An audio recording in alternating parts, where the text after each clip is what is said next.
Hi guys, and welcome to another episode of Kabir Considers. In this video we're going to react to the top 10 most terrifying prisons in the world. I don't know why, but I find topics like this really interesting because, we never want to go to prison, obviously. But there's just a curiosity about what it's like to be there. What are the living conditions like? What do they eat? What do they do on a day-to-day basis? I've heard in some American prisons they have jobs where they get paid, but the pay, what do they get paid? Like, do they get physical cash? There's just so many questions. And, among all the prisons in the world, there's going to be some that are just absolutely just the worst. The conditions are just, it's like conditions that you wouldn't wish even for your worst enemy. So yeah, this is going to be a really interesting video. It's a city jail complex so notorious, it's been making headlines for all the wrong reasons. What are some words you'd use to describe Rikers Island? Hell. Plain and simple, hell. So nowhere that you Prisons are undoubtedly some of the most violent places in the world. A violent atmosphere seems inevitable with the world's most dangerous criminals together in one place. Today we bring you 10 of the most dangerous prisons in the world and explain precisely what makes them so unsafe. Alright. Number 10. La Modello Colombia. La Modello Prison consists of two wings. The north wing holds left-wing rebels, and the south holds right-wing government supporters. Wow. On April 27, 2000, over 100 lives were lost due to a fight. After the incident, the government began to change the prison regime. Ironically, the prison staff does not carry weapons inside the prison, even though the inmates can access various weapons. Outnumbered 13 to 100 in one fight. 1, the guards have very little control over inmates inside the prison. Only 2 guards are assigned to each section during the day and 1 during the night. They reportedly cannot even enter places like Patio 2 without permission from the estimated 150 inmates who control the cell block. In March of 2020, a riot broke out within the prison due to fear of COVID-19 spreading among inmates. That riot took 23 lives and left 83 injured. Inmates across the country have been protesting overcrowding and poor health services ever since the outbreak of COVID-19. This prison is different from others as they don't separate the inmates. Paramilitaries, corrupt cops, drug traffickers, ordinary inmates, and dealers share the same cells and courtyards. With the amount of violence, weapons, and criminals, it's no surprise that this prison is so dangerous. Number 9. Tadmore Prison, Syria. Tadmore Prison was home to thousands of political and criminal Syrian inmates in the barren desert of Syria during the 1980s. In addition to brutality, Tadmore was also notorious for its extreme climate conditions. Without warning or motive, inmates faced brutal suffering that regularly resulted in their deaths. To receive Man, did you see the way they were leaning on each other's heads? Confessions during interrogations, inmates faced punishment from guards using various objects. According to a Palestinian writer who spent 2 years there, it's utterly unfair to call it prison. In prison you have basic rights, but in Tadmore you have nothing. You're only left with fear and horror. Suspected Islamic inmates faced the harshest treatment possible. They were so horrible that they couldn't mention it in this video. Eye contact in this prison was strictly forbidden. Inmates were not allowed to raise their heads, look up, or look at each other. In an attempt to stand up against the horrible treatment they received, the inmates came together to form their version of a democracy, a behavior uncommon for most inmates. Military officers were innovative in finding new methods to humiliate inmates. They resorted to strange and revolting forms of torture, sometimes just out of boredom. Once a guard ordered an inmate to move about 100 pairs of slippers using only his mouth. Each morning, guards would select an inmate to rat out 10 others that hadn't slept on their side at the correct position. The prisoner refused to give names and they would punish him. And then 10 other men received the same punishments if they, too, didn't supply names. This is Overall, weird. the harsh conditions and extensive human rights abuse that inmates faced makes this prison so dangerous. In June of 1980, a massacre occurred in the prison as soldiers stormed the cells and took the lives of 500 to 800 inmates in just a few minutes. After numerous reports of brutality and torture, the prison was shut down in 2001. Number 8. My God, I mean, this is just crazy. I know there's going to be a lot of people that say, oh, it's prison, it shouldn't be nice, it's not Disneyland. But at the same time, That's just some of the stuff we just heard was just that's beyond, isn't it? ADX Florence, USA. ADX Florence is an American federal prison in Fremont County near Florence, Colorado. Prison was created after brutal incidents occurred at other federal prisons. The government needed higher-level security prisons to house the most dangerous and notable criminals in the United States. The facility has a total capacity of 551 inmates and a population of 322 inmates, such as criminal leaders of various violent gangs and domestic and international terrorists from influential organizations like Al-Qaeda.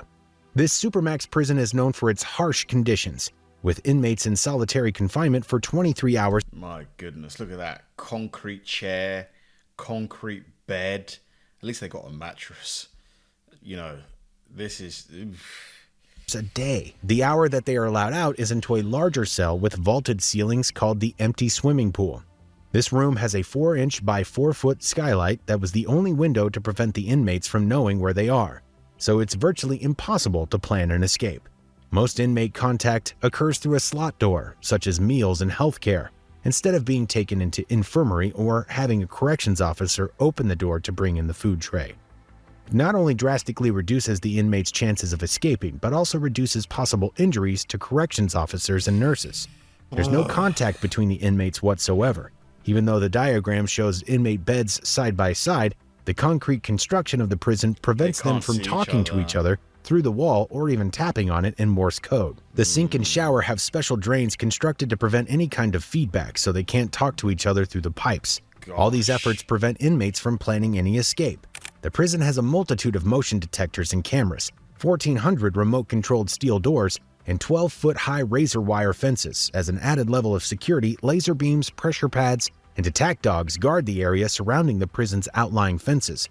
Conditions are harsh but considered fair given these inmates' crimes. The prison operates under the strategy of sensory deprivation and solitude. Inmates are left to their thoughts, often leading to hallucinations, memory loss, and increasingly irritable behavior. Yeah, I mean, this is gonna just make a lot of people go insane. You know, then again, as the narrator said, this is for people who couldn't be kept in normal prisons, maybe because of their behavior. So they kind of deserve this, I guess, but these people can probably never be rehabilitated. They can never be put back into, normal society. But I guess these people are probably doing life anyway, aren't they? Despite the extreme security measures to deter disruptive, violent, and dangerous behavior among inmates, there still have been deaths at ADX, making this place so dangerous. Number 7. La Santé Prison, France. La Santé Prison in southern Paris is one of France's most famous prisons, with VIP and maximum security sections. The prison consists of 2 levels, the upper and the lower. Until 2000, the inmates were racially segregated. There was a block for Western Europe, Black Africa, North Africa, and the rest of the world. Wow, they actually officially segregated the prison. That's crazy. Because I know that sometimes they do that in American prisons, but it's usually done by the inmates themselves. It's not like a rule that the prison staff impose. The prison was built in 1867 with 500 cells, eventually expanding to 1,000 cells designed to accommodate 2,000 inmates, and was a site of public executions until 1939. The prison is so brutal, many inmates take their own lives instead of serving out their sentences. In 1999, 124 inmates ended up taking their own lives. Most of the atrocities at La Santé went unreported and ignored by the guards until Veronica Vasseur's report. Vasseur worked as a doctor in prison and began writing her experiences in a diary to record the unbelievable conditions these inmates had to endure. The book shocked the public and provoked a parliamentary evacuation of the situation. Vasseur claimed 4 inmates were squeezed into a cell for up to 23 hours daily. They were forced to sleep in dirty mattresses, crawling with bugs, and had to fill cracks in their cells with clothing to keep rats from flooding their cells. The prison system also creates a hierarchical prison systems has inmates that influence others too, making the conditions worse for the weaker inmates. Vasseur saw many inmates begin to go insane with the inhumane conditions they were forced to be living in. The hygiene was unbearable, allowing only 2 showers a week despite the extreme 100-degree conditions that the inmates endured. The most depressing aspect of the prison was how overcrowded it was. As recently as 2013, Etienne Noël, a prominent lawyer and advocate for inmates' rights in France, published infuriated reports that La Santé, each prisoner, had no more than 2 square meters to himself. The maximum security cells are even more claustrophobic, tight compartments where you can almost stretch your arms and touch both walls simultaneously. Wow. Overcrowding was a significant factor in inmates ending their lives. It was also a great incentive to escape. Probably the most notable of all the escapes from La Santé was the Michael Vajor in 1986, whose wife Nadine swooped into the courtyard to snatch him up in a helicopter she was piloting. No way. Number 6, Camp 14. Talk about ride or die, you know what I mean? Kashian, North Korea. Near the middle of North Korea is a 60-square-mile prison facility known as Camp 14, or Kashian. North Korea built Camp 14 in 1959 near the country's center, about 40 miles north of Pyongyang. Camp 14 is considered a political prisoner camp and can hold 15,000 inmates, all serving life sentences for being enemies of the state. Like all political prison camps in North Korea, Kashian segregates inmates from the general prison population. So in North Korea, just because you don't support the Kim Jong-un and, you know, his way of running the country, you can get life in prison for that. The country considers them unredeemable because they have committed political crimes and punishes them for those crimes through unending hard labor. Those sent to the camp include officials deemed to have performed poorly in their job. People have criticized the government and anyone suspected of engaging in anti-government activities. However, some of these inmates are victims of the regime's 3 generations of punishment. 3 generations of a prisoner's families are also sent to the camp and have to spend their whole lives there without committing a crime themselves. Economic activities that employ inmates as slave labor, including mining, textiles, farming, and raising livestock. Inmates in the camp are required to work for long periods, often from 5:30 a.m. to midnight. Children are not exempt either. They have to work after school and rarely see their parents. Induced starvation is common among these inmates, who become so desperate that they catch and eat rodents, frogs, and snakes, even resorting to cannibalism. Unsurprisingly, many pass from malnourishment, illnesses, and work accidents, and the after effects of torture.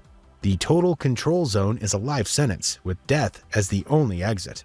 Shin Dong-hyuk was the only... I cannot believe that. 3 generations of punishment. So if you mess up, your kids and their kids also have to get punished. This is insane. Like, come on. Like, something has to be done. I mean, but what can you do? You can't really go in there and tell them... This just seems messed up to me, right? Only known prisoner who escaped in 2005. In one of his recounts, he overheard his mother conspiring to help his brother escape and had to report it to his teacher. Later, he had to watch as officers took his mother and brother's lives. What? Survival meant living by the rules, which included exposing anyone in breach of camp regulations, making this camp so dangerous. He snitched on his mum. Number 5, Rikers Island, USA. Ranked as one of the 10 worst prisons in America, Rikers Island in the Bronx contains New York City's largest jail. The New York City Department of Correction operates the jail. Most detainees are pretrial defendants, either held on bail or remanded in custody, while the rest of the population have been convicted and are serving short sentences. As of December 9, 2022, 5,869 people were waiting for their day in court in the dehumanizing conditions of New York City jails. Of them, 1,077 have been waiting for a trial for over a year. Inside these hellish chambers, inmates had insufficient access to fundamental human rights. They had to live in dirty cells, and food routinely ran out. There was little to no access to fresh air, toilets, toilet paper, showers, or medical care, and inmates were denied visits with their attorneys and trips to the courthouse for hearings on their pending cases. Some of the only water detainees could drink were from tiny sinks inside the pens. Without cups, they used their unwashed hands to scoop up sips or put their mouths under their faucets. Wow. Corruption had been long a problem, and the wardens in charge of this dangerous prison easily bribed. They often used excessive force on inmates for no reason other than because they can. But it's not just the guards, with the inmates regularly fighting each other. A report detailed 9,424 incidences that took place in the prisons since 2015. Reports have been written about the abuse and maltreatment of the mentally ill and LGBTQ inmates in this prison. In 2022 alone, 16 lives were taken in this jail. Some detainees took their own lives, while some passed from lack of medical attention. Either way, these were all a result of the horrific conditions in Rikers Island. Number 4. I mean, watching this video has just, like, don't go to prison. I think that's the main lesson we can take from this video. You just don't want to be there. Like, don't do it. It's not worth it. Like, whatever activity you're thinking of doing, if it could possibly land you in prison, do not do it. Or Attica Correctional Facility, USA. Attica Correctional Facility in New York is one of the last big house prisons built in the United States. New York State officials believe this would solve the problems they were experiencing with inmates in the wake of a series of severe riots in state prisons in 1929. Conditions for inmates at Attica were harsh, with inmates spending at least 14 hours each day in their cells. Cramped cells, lousy food, inadequate medical care, minimal recreation, and lack of employment contributed to dehumanizing conditions and eventually one of the most destructive riots. The corrections officers from a local community, primarily white men raised in rural New York, with only one being Hispanic, prison authorities banned political organizations and were particularly hostile to black Muslims, banning them from holding religious services. These, coupled with the horrible living conditions, created a sense of tension that saturated the prison community. After long simmering inmate complaints of racial bias and poor conditions, a riot began in the overcrowded prison. Inmates listed 33 demands, including better medical treatment, religious freedom, higher wages for inmate jobs, and necessities such as toothbrushes and daily showers.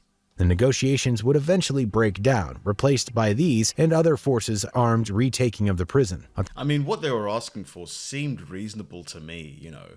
A daily shower, toothbrush. You know, if you want these people to someday go back into society, they're going to be doing those things anyway, at least you would hope. Otherwise, they're not going to be very pleasant to be around in terms of hygiene. So you might as well let them start doing it in prison if your plan is to get them rehabilitated.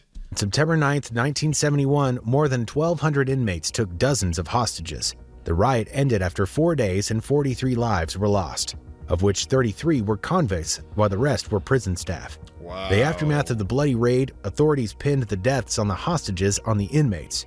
However, autopsies showed that these charges were false and that all 10 hostages had their lives taken by police. The attempted cover-up increased public condemnation of the raid and prompted a congressional investigation.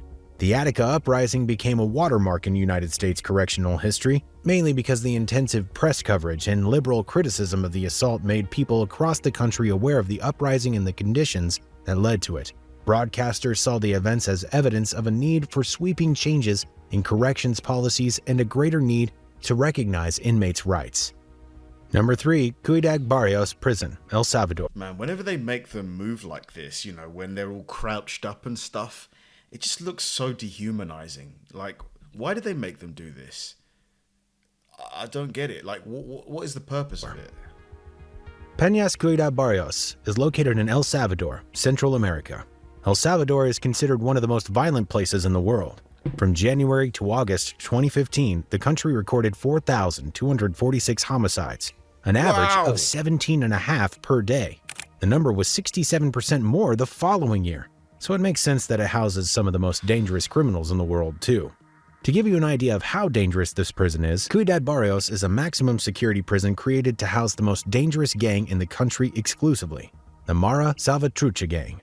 Not even the police dared to stay inside the prison facilities. Full of arms, drug dealers, murderers, and members of other gangs, Penas Ciudad Barrios houses 800 inmates. However, today, the place has over 20... God, imagine having to, like, live in here. Look at that. Oh my God, nightmare. This is like a sardine can. No space, no privacy, nothing. 2,500 inmates. Guards have little control over the prison, given a prisoner-to-guard ratio is 50-1. The gang runs the prison internally, and authorities avoid meeting with the other inmates' internal problems. The fear of this place is so prominent that the prison today operates as a small independent city.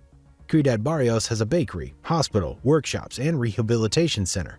However, the big problem is that criminals have nothing to do daily.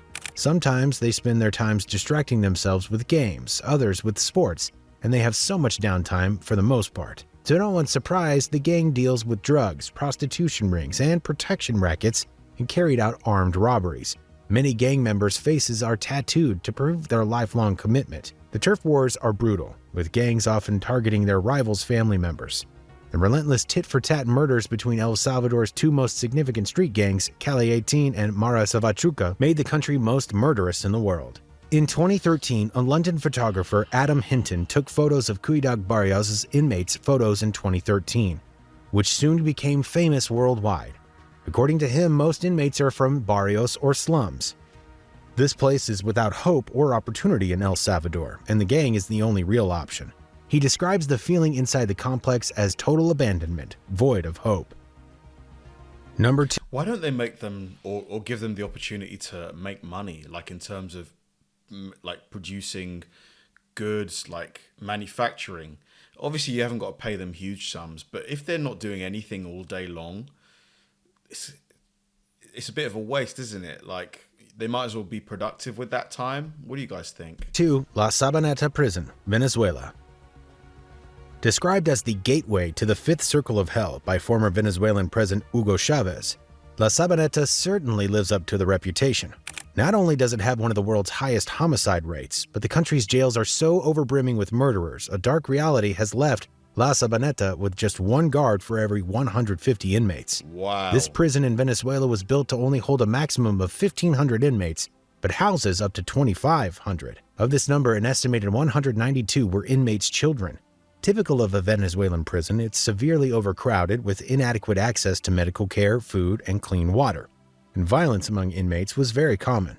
Inmates had to sleep in hammocks, and diseases like cholera were very typical in La Sabaneta due to the unsanitary conditions.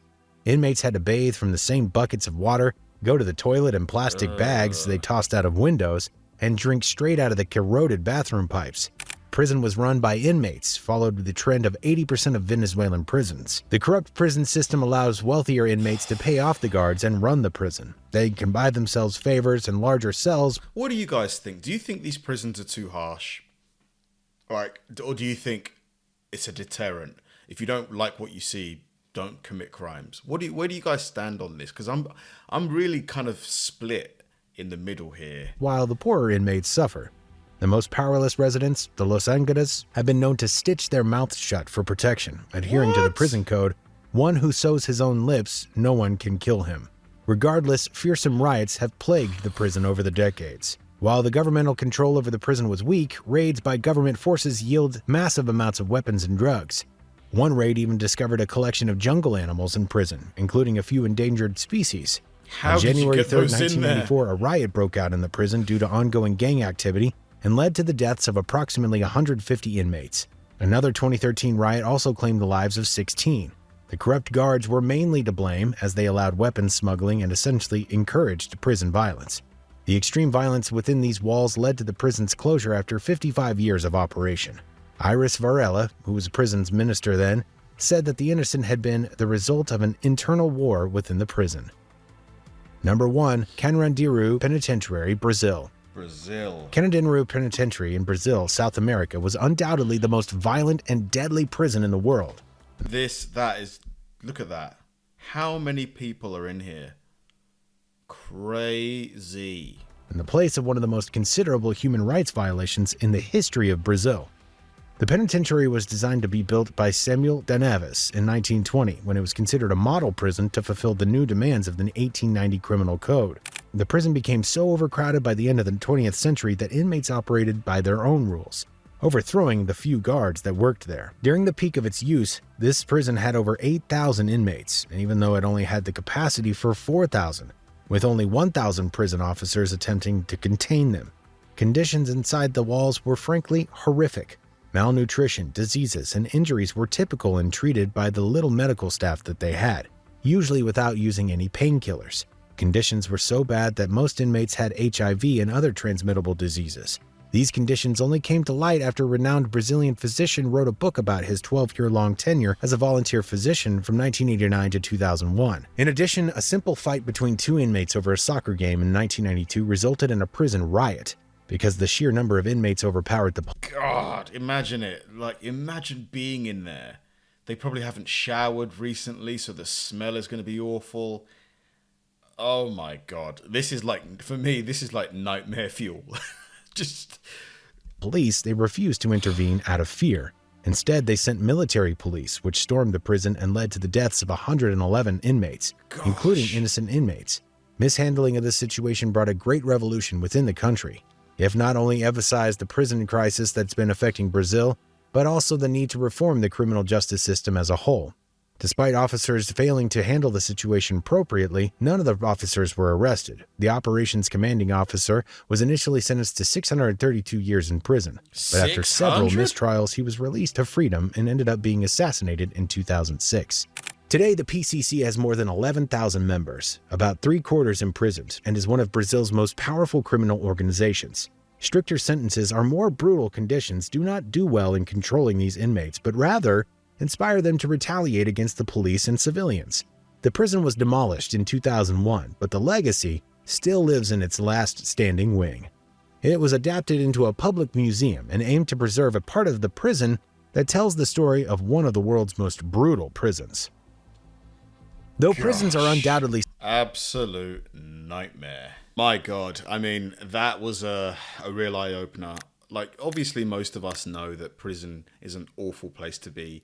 There's a reason why, they send you there if you break serious crimes. But some of the conditions in these prisons were well beyond what I had thought, were real, were actually used in the world. Just cramming that many people into one cell in that last prison, that is just not good at all. The amount of infections and things like that, how easily stuff like that would spread. Just how would you sleep? How would you sleep? It didn't look like there was enough space for them to lie down. Like, so you'd have to sleep sitting up with your back against the wall, sort of thing. Just an absolute nightmare. Like, the broader question is, guys, what do you think about these kind of prisons? Should we make prisons a lot more palatable, a lot more pleasant, with the hope that the environments in there will be more likely to rehabilitate the people that go to those prisons?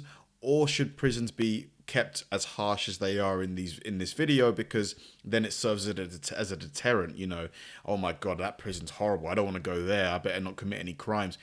What do you guys think about that? Thanks for watching, guys. If you enjoy my videos, help me out by liking and subscribing.